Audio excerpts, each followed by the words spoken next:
புதுவை தமிழ்ச்சங்கத்தில் நடைபெற்ற கவிஞர் தமிழ் ஒளி மற்றும் பேரறிஞர் அண்ணா பிறந்த நாளையொட்டி தமிழ் ஒளியின் சமுதாய பார்வை, அறிஞர் அண்ணாவின் பன்முக பார்வை ஆகிய தலைப்புகளில் உரையரங்கம் நடத்தப்பட்டது. புதுவை கவிஞர் தமிழ் ஒளியின் பிறந்தநாள் விழா மற்றும் பேரறிஞர் அண்ணாவின் பிறந்தநாள் விழா புதுவை தமிழ்ச்சங்க வளாகத்தில் நடைபெற்றது. தமிழ்ச்சங்க தலைவர் முனைவர் முத்து விழாவிற்கு தலைமை தாங்க தமிழ்ச்சங்க துணைத் தலைவர் ஜனார்த்தனன், செயலர் பாலசுப்ரமணியன் ஆகியோர் கலந்து கொண்டு விழாவினை தொடங்கி வைத்தனர்.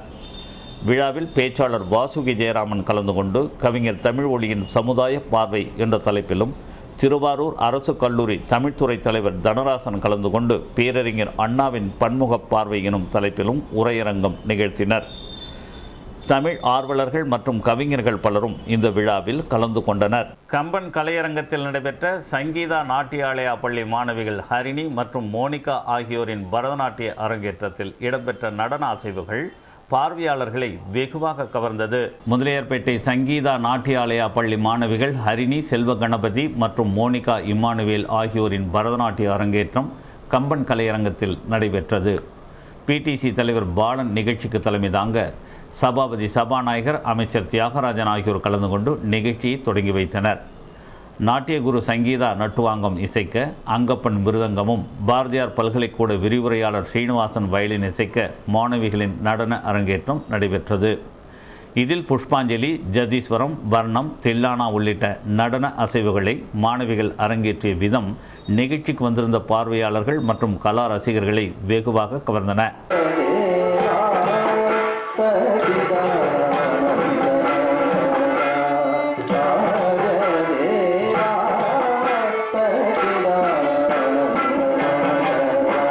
புதுச்சேரி மொழியியல் பண்பாட்டு ஆராய்ச்சி நிறுவனம் சார்பில் தமிழ் தேசியமும் தனித்தமிழும் என்கிற பொருள் உணர்த்தும் கருத்தரங்கம் நடைபெற்றது.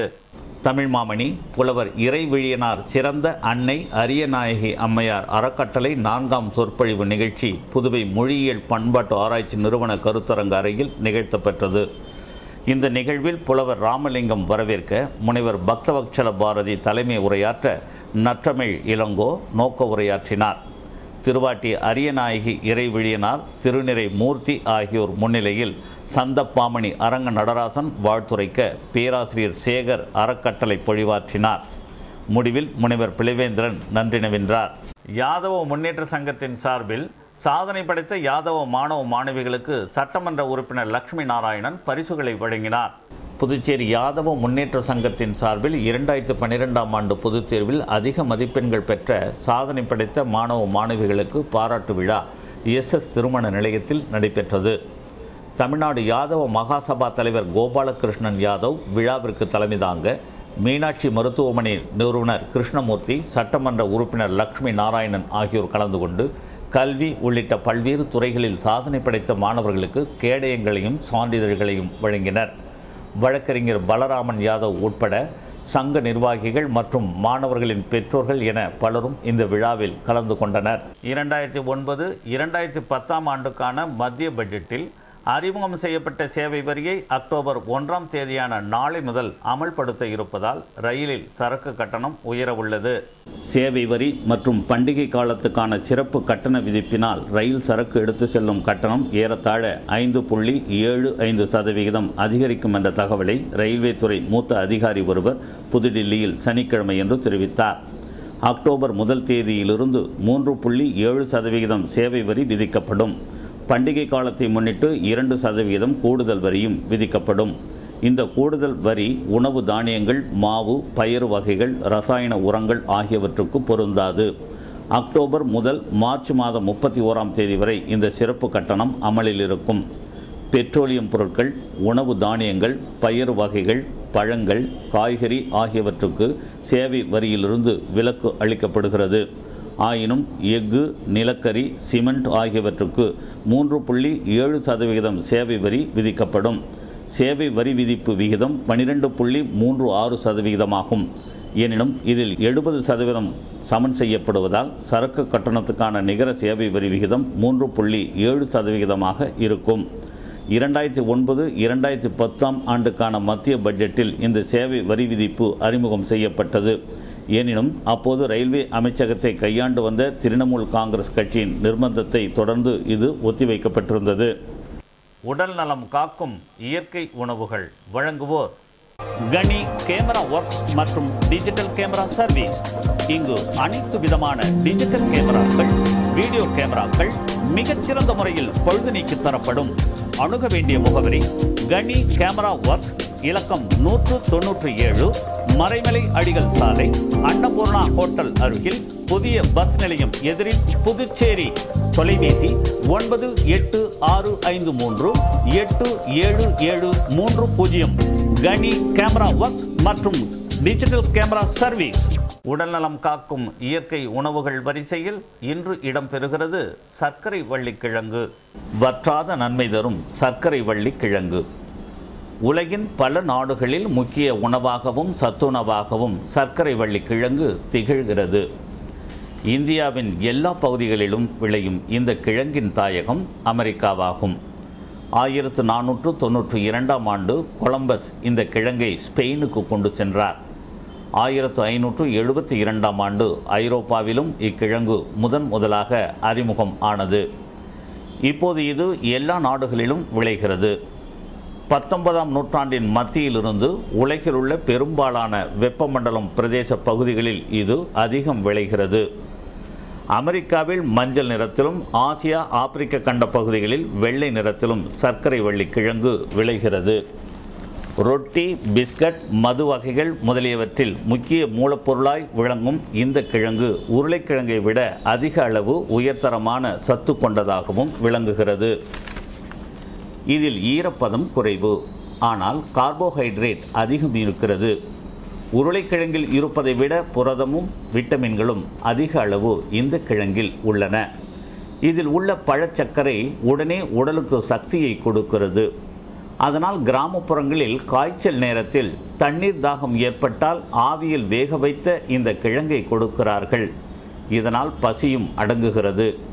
மேலை நாடுகளில் இந்த கிழங்கை மிக்சியில் அரைத்து தண்ணீர் சேர்த்து பால் போல் சுட வைத்து கொடுக்கிறார்கள்.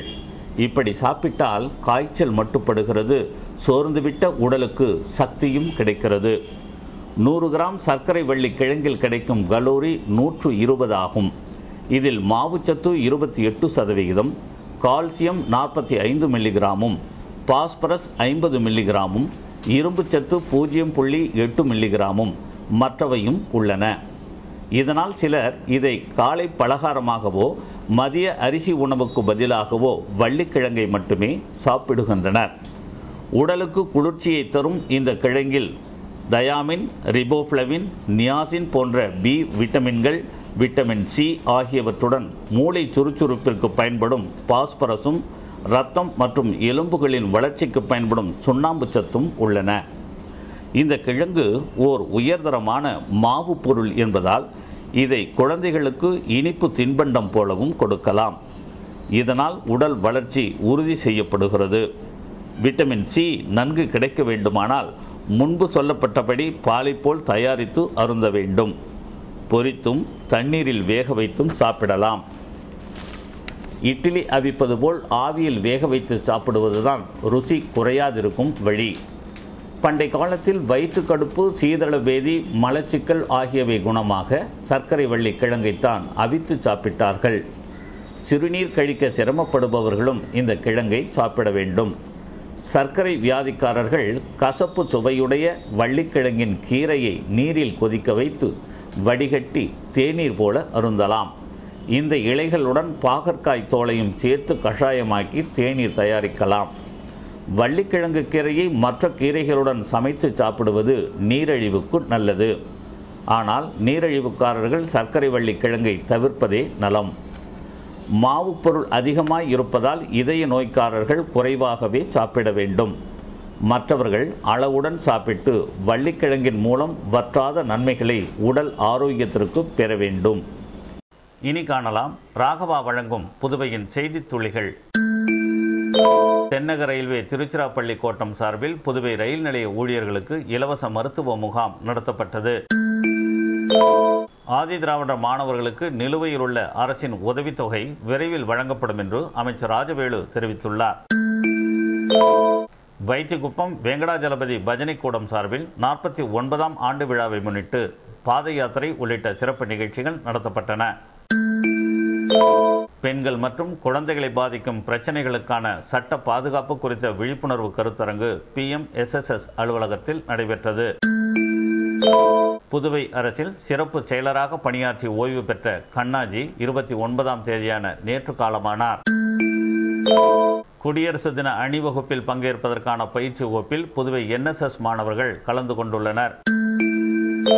அண்ணா நகர் பகுதியில் 11 லட்சம் ரூபாய் செலவில் தார் சாலை அமைக்கும் பணியினை சட்டமன்ற உறுப்பினர் ஓம் சக்தி சேகர் முன்னிலையில் அமைச்சர் தியாகராஜன் துவக்கி வைத்தார்.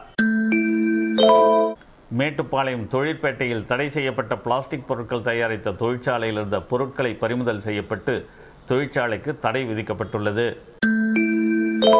மீண்டும் ராகவா வழங்கும் புதுவையின் செய்தி துளிகளை நாளை காண்போம்.